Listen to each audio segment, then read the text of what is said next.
Good morning, students. In today's lecture, we are going to discuss our next topic, that is G protein coupled receptor. So, what is G protein coupled receptor? What is cell signaling? And what is need of cell signaling? That topic we are going to discuss in today's lecture. So cell signalling माहिती आहे तुम्हाला. Sale signalling जेव्हा आपण शिकतो, सिग्नलिंगचा अर्थ काय होतो की सिग्नलिंगचा अर्थ एखाद्याला सिग्नल देणे. एखाद्याला सिग्नल आपण कशासाठी देतो? एखाद्याला आपण एखादा व्यक्ती आपल्या दूर उभा असतो त्याला आपण हात देतो की मी इकडे उभा आहे. मग त्या सिग्नल वरती तो काहीतरी स्पेसिफिक रिस्पॉन्स देतो. त्याच पद्धतीने सेलला स्पेसिफिक रिस्पॉन्स घडवून आणण्यासाठी, सेलमध्ये काही ऍक्टिव्हिटी घडवून आणण्यासाठी सेलला सिग्नलची रिस्पॉन्सिबल असते. सेलला सिग्नलची गरज असते. सो सेल सिग्नल हा सिग्नल मग कशा पद्धतीचा असतो? सेलला सिग्नल देण्यासाठी. आता एखाद्या व्यक्तीने तुम्हाला दुरून हात दाखवला. आता तो हात दाखवण्यासाठी, तो हात बघण्यासाठी तुम्हाला काहीतरी रिसेप्टरची गरज असते. म्हणजे तुमचे डोळे जेव्हा तुम्ही बघू शकाल, जेव्हा तुम्ही व्हिजिबल असाल, तेव्हाच तुम्ही त्या माणसाला बघू शकाल, की हा आपल्याला हात करतोय, तिथून दुरून हात दाखवतोय. म्हणजे तो सिग्नल बघण्यासाठी काहीतरी आपल्याकडे रिसिव्ह करण्यासाठी काहीतरी एक रिसेप्टर प्रेझेंट असतो. त्या रिसेप्टरला आपण काहीतरी त्या रिसेप्टरने आपण सिग्नल आपला रिसीव्ह करतो आणि सिग्नल रिसीव्ह झाल्यानंतर जो काही आपला रिस्पॉन्स द्यायचा आहे म्हणजे आपण त्याला पुन्हा वेव्ह करू, पुन्हा या साईडने आपण त्याला हात दाखवू. तर अशा पद्धतीचे रिस्पॉन्स आपण तेव्हा घडवत असतो. तर त्यासाठीच आपल्याला सिग्नलिंगची गरज असते.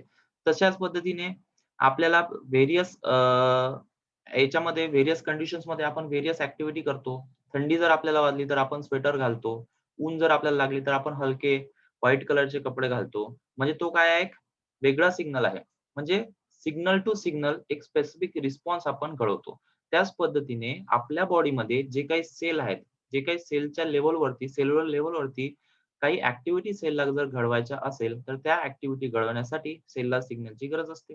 तर हे सिग्नल कोण देतं? हे सिग्नल देण्यासाठी signal is given by the signaling molecules, and to receive that signal is given by the signaling molecule, and to receive that signal cell needs something receiver, and that receiver we called is at the receptors. ते signalling molecule receive करण्यासाठी सेलकडे काही receptors present असतात. आता सेलचे signalling molecule कोणत्या कोणत्या प्रकारचे असतात ते आपण बघूया सुरुवातीला. सेलचे सिग्नलिंग मॉलिक्यूल बघण्याआधी आपण बघूया रिसेप्टर्स. रिसेप्टर्स म्हणजे काय? आता रिसेप्टर म्हणजे काय? रिसेप्टर आता तुम्हाला जेव्हा आपण प्लाझ्मा मेम्ब्रेनचं स्ट्रक्चर शिकत होतो त्यावेळेस म्हटलं, की आपण प्लाझ्मा मेम्ब्रेन वरती व्हेरियस रिसेप्टर्स हे प्रेझेंट असतात. समजा आपण एक सेल कन्सिडर करूया. If we consider and cell, एखादा सेल आपण जर कन्सिडर केला, तर त्या सेलच्या वरती एक लिपिड बायलेअर असते. त्या लिपिड बायलेअरला आपण म्हटलं होतं it is plasma membrane. So plasma membrane is made up of lipid bilayer. So याच प्लाझ्मा मेम्ब्रेनला आपण आता झूम करूया, की सेलचे रिसेप्टर आपण बघतोय, की सेलचे रिसेप्टर कुठे कुठे प्रेझेंट असू शकतात. सो सेल सरफेस रिसेप्टर, सेलच्या सरफेस वरती रिसेप्टर्स प्रेझेंट असू शकतात. That is on the plasma membrane. If we can consider the plasma membrane, plasma membrane मध्ये लिपिड मध्ये एम्बेड असणारे काही रिसेप्टर्स आपल्याला स्टडी करायचे आहेत. तर अशा पद्धतीचे काही रिसेप्टर्स आपण स्टडी करणार आहोत. सेलच्या प्लाझ्मा मेम्ब्रेन मध्ये रिसेप्टर्स एम्बेड असू शकतात आणि हे रिसेप्टर्स रिसीव्ह कशाला करतील? हे रिसेप्टर रिसीव्ह करतील आपल्या सिग्नलिंग मॉलिक्यूलला. Signalling molecule bind to the our receptors, आणि या रिसेप्टरला सिग्नलिंग मॉलिक्यूल बाइंड झाल्यानंतर याच्या रिसेप्टर मध्ये काहीतरी कन्फर्मेशन चेंज होईल. This is our receptor. Receptor may be present on plasma membrane. या रिसेप्टर वरती काही चेंजेस झाल्यानंतर हा आणखी सेलच्या आतमध्ये काहीतरी सिग्नल पाठवेल, काहीतरी signalling molecule by the help of effector molecule. ते सगळं काय असतं ते बघूया. सेलच्या आतमध्ये सिग्नल पाठवेल आणि सिग्नल पाठवल्यानंतर सेल त्या सिग्नलला काहीतरी रिस्पॉन्स आपल्याला देईल, आणि हाच रिस्पॉन्स जर पूर्णपणे घडला तर सिग्नलिंग सक्सेसफुल झाली असं आपण म्हणू शकतो. आता एक आपण टाइप बघितला, की सेलच्या प्लाझ्मा मेम्ब्रेन वरती रिसेप्टर्स प्रेझेंट असू शकतात. आणखी कुठे रिसेप्टर प्रेझेंट असू शकतात? तर रिसेप्टर्स प्रेझेंट असू शकतात inside the cell. Receptor can also present inside the cell. Receptor can also present inside the cell. सेलच्या आतमध्ये सुद्धा, सेलच्या सायटोप्लाझम मध्ये सुद्धा रिसेप्टर्स प्रेझेंट असू शकतात. सेलच्या न्यूक्लियस वरती, सेलच्या डीएनए वरती सुद्धा व्हेरियस प्रकारचे रिसेप्टर्स आपले प्रेझेंट असू शकतात. बरं, आपण म्हटलं की सेलची प्लाझ्मा मेम्ब्रेन एक सिलेक्टिव्ह नेचरचे मॉलिक्यूल सेलच्या आतमध्ये पाठवते. तर मग त्यानुसार सिग्नलिंग मॉलिक्यूल सुद्धा वेगवेगळे असू शकतात. सो सिग्नलिंग मॉलिक्यूल्स, जे सिग्नलिंग मॉलिक्यूल्स सेलच्या आतमध्ये डिरेक्टली एंटर होतात आणि जे सेल सिग्नलिंग मॉलिक्यूल्स सेलच्या आतमध्ये डिरेक्टली एंटर होऊ शकत नाही. जे सिग्नलिंग मॉलिक्यूल मग सेलच्या आतमध्ये डिरेक्टली एंटर होऊ शकत नाही, तर मग त्या सेल सिग्नलिंग मॉलिक्यूल्सचे रिसेप्टर कुठे प्रेझेंट असतील? त्या सिग्नलिंग मॉलिक्यूलचे रिसेप्टर्स प्रेझेंट असतील आपल्या प्लाझ्मा मेम्ब्रेन वरती, सेलच्या सरफेस वरती. सेलच्या आतमध्ये रिसेप्टर्स कोणते प्रेझेंट असतील? जे सिग्नलिंग मॉलिक्यूल सेलच्या आतमध्ये डिरेक्टली एंटर करू शकतात. त्यासाठी सेलच्या आतमध्ये आपले सिग्नलिंग मॉलिक्यूल साठीचे रिसेप्टर्स आपले प्रेझेंट असतील आणि जे signalling molecules directly can not enter inside the cell, त्यासाठी कुठे असतील मग? सेलच्या सरफेस वरती receptor, that is on the plasma membrane. So sale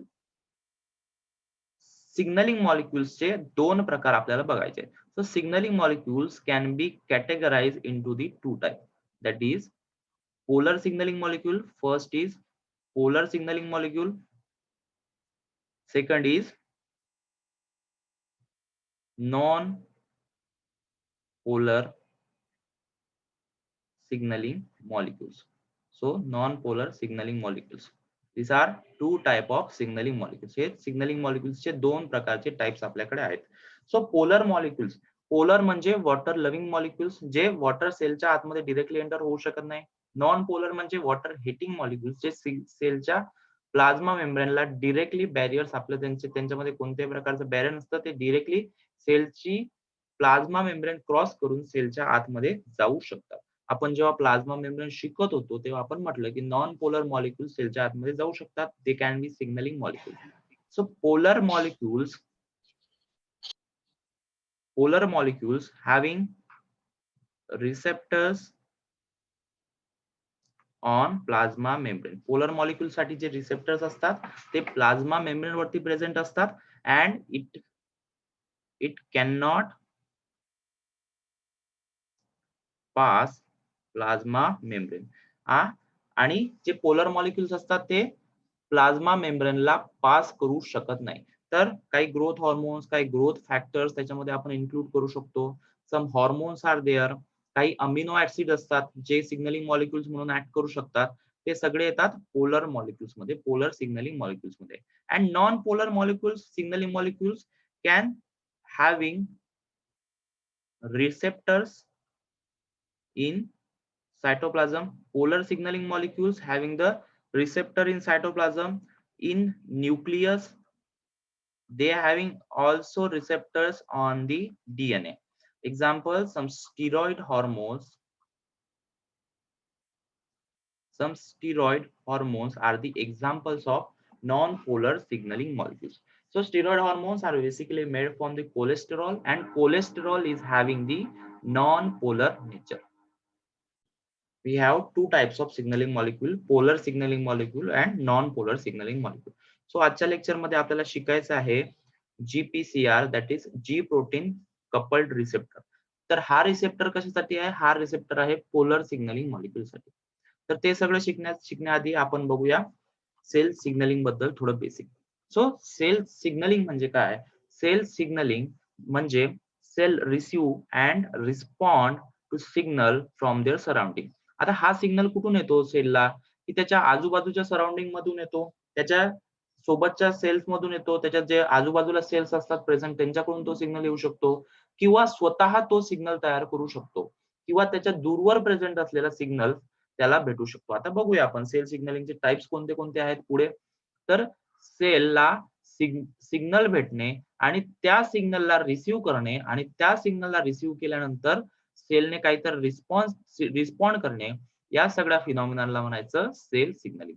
so from bacteria to complex organism, bacteria पासून तर कॉम्प्लेक्स ऑर्गॅनिझम पर्यंत सगळ्यांना सेल सिग्नलिंगची गरज असते. And all respond to signal molecules secreted by the other cell, allowing cell communication. From small bacteria to complex organism, all cell needs the cell signal for the their activity for their response. Signaling molecule can be secreted by one cell and binds to receptor on the other cell. Signaling molecule एक वेगळा sale तयार करू शकतो आणि दुसऱ्या सेलला जाऊन तो bind करू शकतो. म्हणजे सेल मध्ये एकमेकांसोबत कम्युनिकेशन करण्याचं काम कोण करतं? सेल सिग्नलिंग आणि सेल सिग्नलिंग साठी रिस्पॉन्सिबल असणारे signalling molecules. So binding of signalling molecules to their receptor. आता हे सिग्नलिंग मॉलिक्युल्सचं काय काय फंक्शन असू शकतं? आता हे सिग्नलिंग मॉलिक्युल रिसेप्टर वरती बाइंड झाल्यानंतर सेलच्या बिहेवियर मध्ये ते चेंजेस घडवून आणू शकतात, सेलच्या मेटाबॉलिझम मध्ये रेग्युलेट ते करू शकतात आणि सेलची मुवमेंट, सेलचं प्रॉलिफरेशन, सेल सर्व्हाइव्ह होणार की नाही आणि सेलचं डिफरन्शिएशन, हे सगळी ऍक्टिव्हिटी, जे काही मेटाबॉलिझम, जे काही सेलचं behaviour, movement, proliferation, sale survival होणार की नाही, सेलचं डिफरन्शिएशन, हे सगळ्यांसाठी सिग्नलिंग मॉलिक्युल्स आणि सेलची सिग्नलिंग हे रिस्पॉन्सिबल असते. Depend on signalling molecules and type of signal, cell can proliferate, cell can move, and the behavior and the metabolism of cell, it's depend on the signaling molecule. आता various signaling molecules various प्रकारचे response आपण घडवू शकतात. So signaling molecules are binds to the receptor. Signaling molecules ला आपण ligand सुद्धा म्हणू शकतो. Signaling molecules are also called as ligand. Signaling molecules ला आपण ligand सुद्धा म्हणू शकतो. Ligand is a signaling molecules and the component that receives that signals, the component or the receptor that receives that signal or ligand is called as receptor. So आपण step बघतोय सेलची signalling कशा पद्धतीने होते. आता प्लाझ्मा मेम्ब्रेन वरचा sale surface receptor आपण बघतोय. प्लाझ्मा मेम्ब्रेन वरती काहीतरी एक सरफेस रिसेप्टर आपला प्रेझेंट आहे. इथे जाऊन काहीतरी रिस्पॉन्ड तिथे बाइंड झाला, इथे काहीतरी जाऊन सिग्नलिंग मॉलिक्युल्स इथे बाइंड झाला. आता सिग्नलिंग मॉलिक्युल्स बाइंड झाला, या प्रोसेसला म्हणायचं सिग्नल परसेप्शन. म्हणजे सिग्नल त्या सेलकडे रिसीव्ह झाला.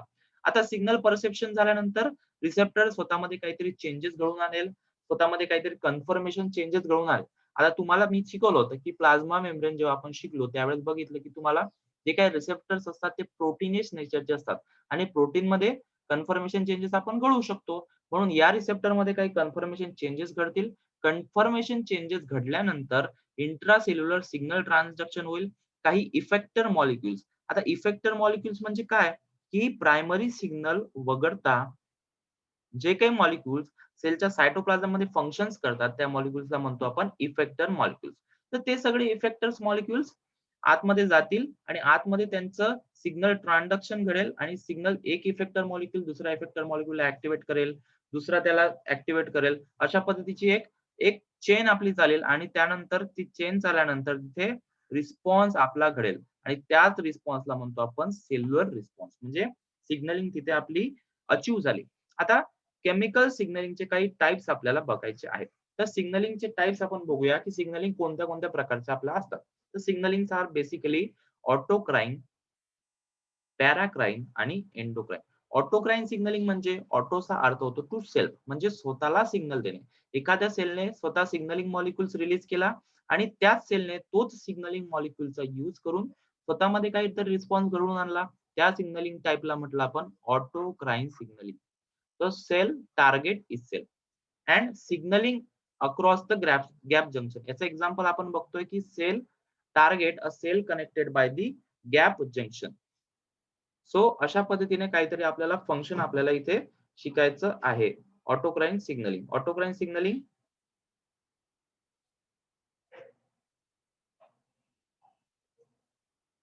ऑटोक्राइन सिग्नलिंग म्हणजे की सेल स्वतःला काहीतरी रिस्पॉन्स देणे. म्हणजे signalling cells having the signal self signalling molecules आणि त्याच स्वतःचा सिग्नलिंग मॉलिक्युलचा यूज करून त्याने स्वतःमध्ये काहीतरी रिस्पॉन्स घडवून आणला.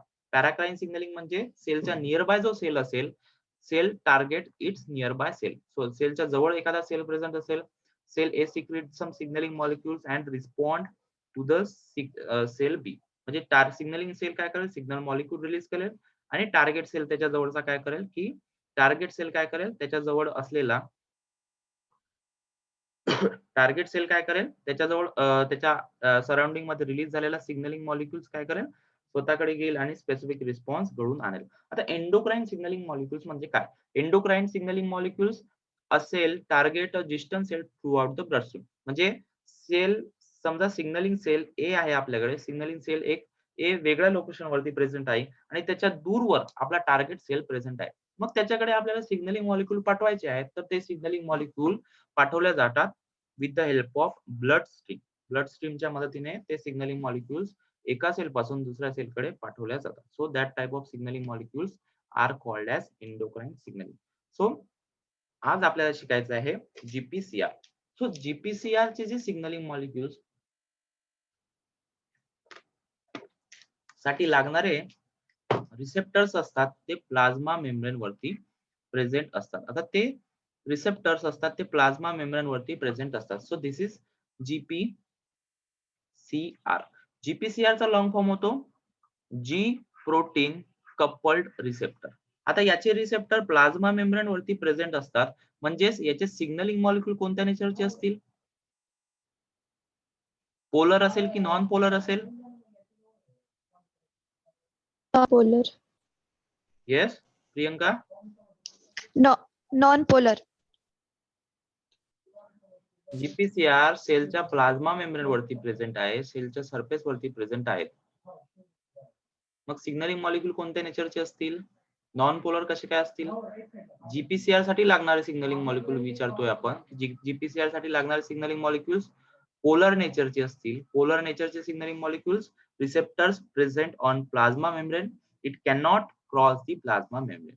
So G protein coupled receptors म्हणजे असे रिसेप्टर्स की ज्याला जी प्रोटीन नावाचा प्रोटीन हा कपल्ड असतो. कपल्ड असतो म्हणजे कुठे असतो? की त्याच्या रिसेप्टर वरती प्रेझेंट असतो. मग हे जी प्रोटीन्स कुठे प्रेझेंट असतील? हे जी प्रोटीन्स सायटोप्लाझम मध्ये प्रेझेंट असतील. अशा पद्धतीचे जी प्रोटीन्स ज्याचे सब युनिट आपण बघतोय जी अल्फा, जी बीटा आणि G gamma. So this are G alpha, G beta आणि जी गॅमा. अशा पद्धतीचे जी प्रोटीन, त्या प्रोटीनला एक नाव दिलं आपण स्पेसिफिक. हेटेरोट्रायमरी प्रोटीन्स प्रेझेंट आहेत तिथे जी प्रोटीन, जे की कपल्ड आहे एखाद्या रिसेप्टर सोबत. आता या रिसेप्टरचं नेचर कसं आहे? It is 7 transmembrane protein. आता हा काय करतो? हा जो रिसेप्टर आहे हा प्लाझ्मा मेम्ब्रेनला 7 वेळा स्पॅन करतो. म्हणजे कशा पद्धतीचा? 1, 2, 3, 4, 5, 6 and 7.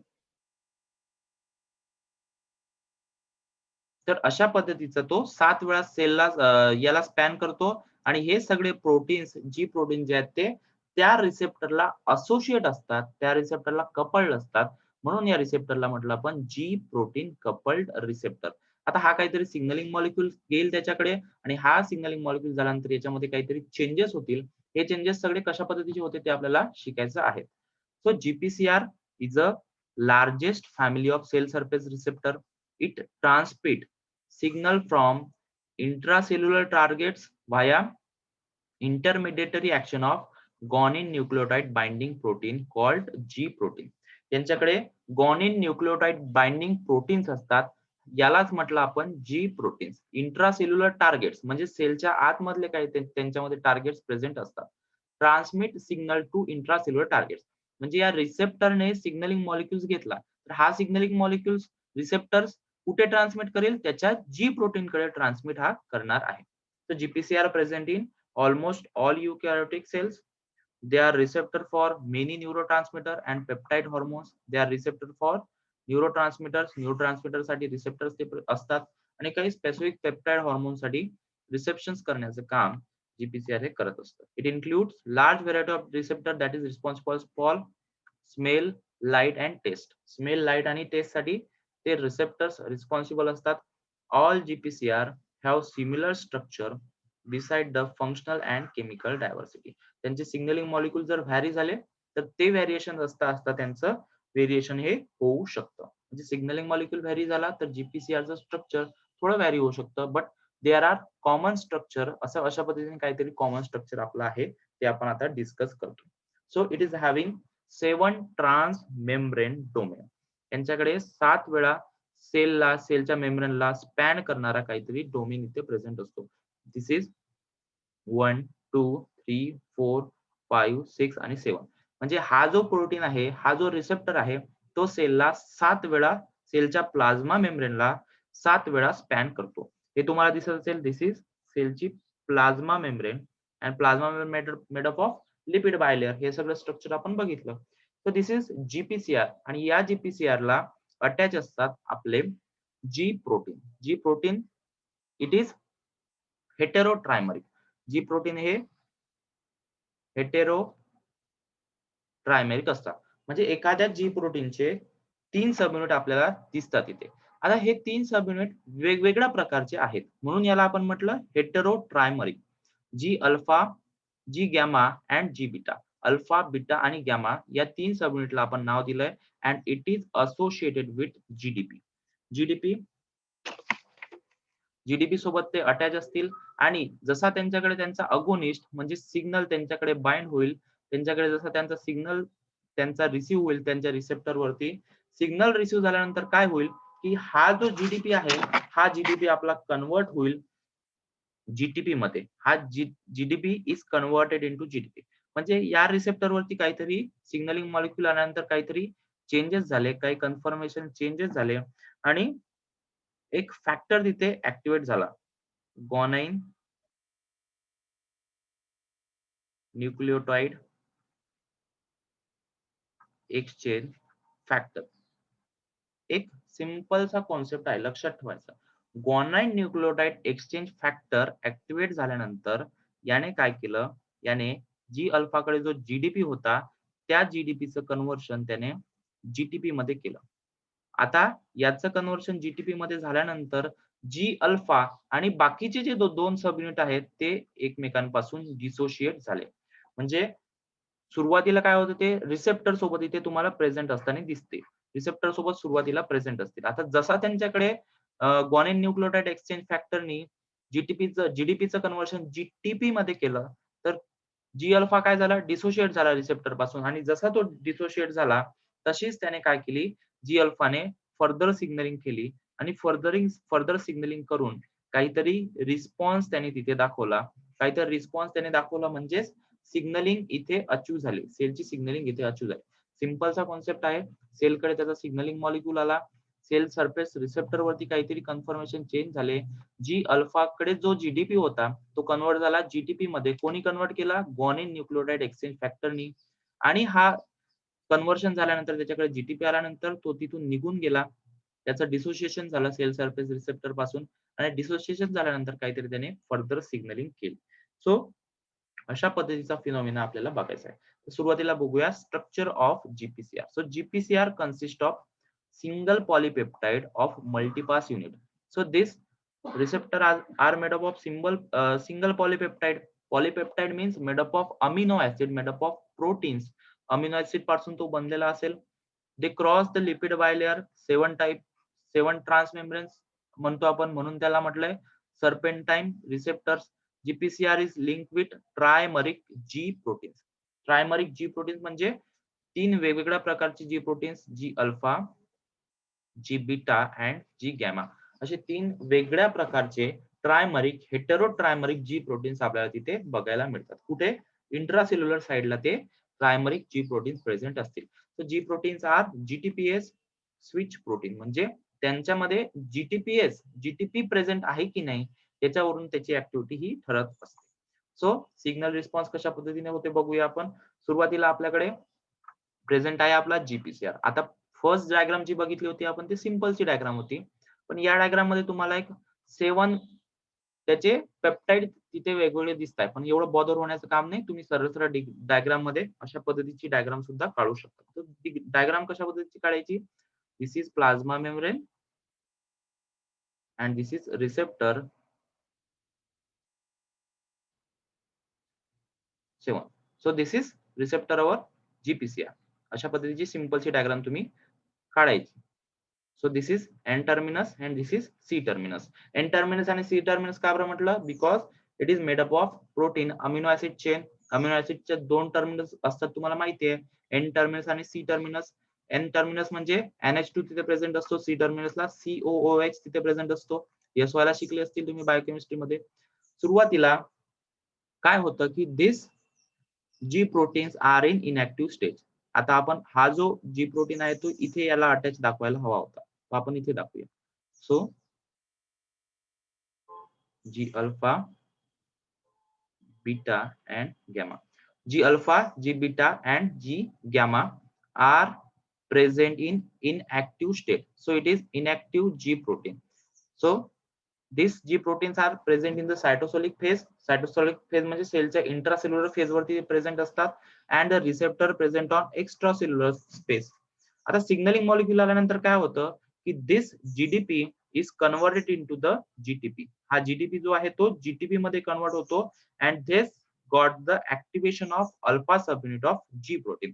त्याच्यामुळे अल्फा सबयुनिट होतं आणि हा जो बीटा आणि गॅमा कॉम्प्लेक्स आहे हा सेपरेट होऊन जातो अँड अल्फा बीटा आणि गॅमा कॉम्प्लेक्स हे दोन कॉम्प्लेक्स एकमेकांपासून डिसोशिएट होतात आणि हा कॉम्प्लेक्स हा जो सिग्नलिंग मॉलिक्यूल आहे जी अल्फा हा जो रिस्पॉन्डंट मॉलिक्यूल आहे इफेक्टर मॉलिक्यूल आहे तो सेपरेट होऊन जातो. म्हणजे जेव्हा जीडीपीचं कन्व्हर्शन जीटीपी मध्ये होतं अशा पद्धतीचं दाखवायचा होता तो यार तिथे मिस्टेक झाली थोडं. So GDP is converted into GTP by the help of guanine nucleotide exchange factor.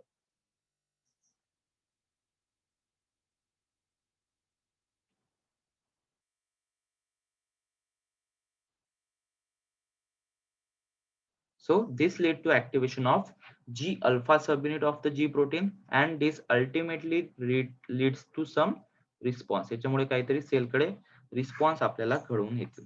So signal response कशा पद्धतीने होतो आपण बघूया. तेच आपण जे आतापर्यंत बघितलं थिओरिटिकल फॉर्मॅट मध्ये बघायचंय आपल्याला. So the proteins are turn on when bound to GTP. G alpha protein जेव्हा जीटीपी सोबत बाउंड होतो तेव्हा तो टर्न ऑन असतो म्हणजे त्याचा ऍक्टिव्हेटेड स्टेट मध्ये तो असतो. When bound to GDP, it get turned off. In absence of signal, the G proteins are bound to GDP. जेव्हा सिग्नल absent असतो तेव्हा G protein जो आहे तो GDP सोबत बाउंड असतो. After the binding of signaling molecules, that is ligand to receptors, lead to activation of guanine nucleotide exchange factor. बघितलं आपण की जेव्हा सिग्नलिंग मॉलिक्यूल त्याच्याकडे येतो तेव्हा guanine nucleotide exchange factor चं ऍक्टिव्हेशन होतं and this leads to conversion of GDP into GTP of G protein. Hence G protein get activated. त्याच्यामुळे G protein आपला ऍक्टिव्हेट होतो and leads to dissociation of all three G protein subunits binds and activate other effector molecules. त्याच्यामुळे काय होतं की आपल्याकडे जे काही G अल्फा सबयुनिट वरती GTP बाइंड झाल्यानंतर काय होतं की तिथे तो फर्दर त्याच्या इफेक्टर मॉलिक्युल्सला बाइंड करतो आणि फर्दर इफेक्टर मॉलिक्युल्सला बाइंड झाल्यानंतर फर्दर रिस्पॉन्स घडवून आणतो आणि त्याची जे काही सिग्नलिंग मॉलिक्युल्स आहे जे काही सिग्नल त्याला पुढे करायचं आहे ते तो परफॉर्म करतो. सो इथपर्यंत आपण बघितलं जीपीसीआर बद्दल.